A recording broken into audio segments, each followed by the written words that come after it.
or three.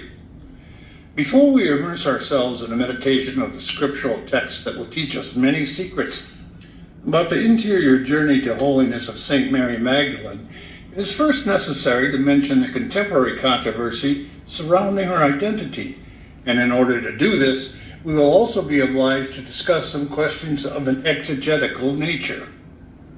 The goal of this first part of the book will be to show the reasonableness of continuing to believe the traditional portrait of the saint that the Church of ancient times painted for her children. Since the identity of Saint Mary Magdalene is today somewhat of an open question, and since the Church has left us the freedom to reflect upon and debate it, we must also affirm that the faithful are free to reject the traditional image we will present. The Church herself has no official position on this question, and even in her modern liturgy, she no longer explicitly associates Saint Mary Magdalene with the repentant sinner of the Gospel of Luke.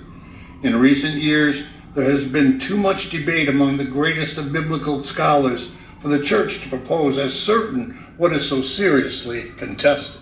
So, how did we Catholics arrive at the situation we know today, whereby the identity of Saint Mary Magdalene is hotly debated and often confused?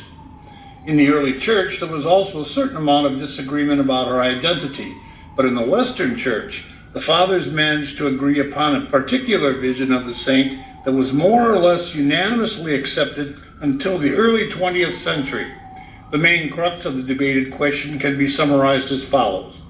Is Mary Magdalene, from whom went forth 7 demons, and who was witness to the resurrection, one and the same as the sinful woman who was converted to Christ in the 7th chapter of the Gospel of Luke? And is she also the person who is described as the sister of Lazarus and Martha, whom we read so much about in the Gospel of John? Many today would simply respond no, while at the same time not really being able to explain why they are so certain that this is the case. If they jogged their memory a little, they would probably recall that a priest once preached this to them, and if we were to go back and ask the priest in question to jog his memory, he would probably say that he vaguely recalls some professor in seminary telling him that this was the case. As we said above, however, in not the so distant past, the answer of the Roman Catholic Church to this question was an emphatic yes. In the first centuries of Christianity, some Eastern fathers adopted the position that Mary Magdalene, Mary, the sister of Martha, and the sinful woman who washes the feet of Jesus with her tears of remorse, were 3 different women, and this position later went on to become that of the Eastern Orthodox Church. The Western fathers disagreed, however, and the authority of intellectual giants such as St. Augustine and Pope St. Gregory the Great were sufficient to convince the entire Catholic Church that the relevant scripture passages were not speaking of 3 different women, but only one.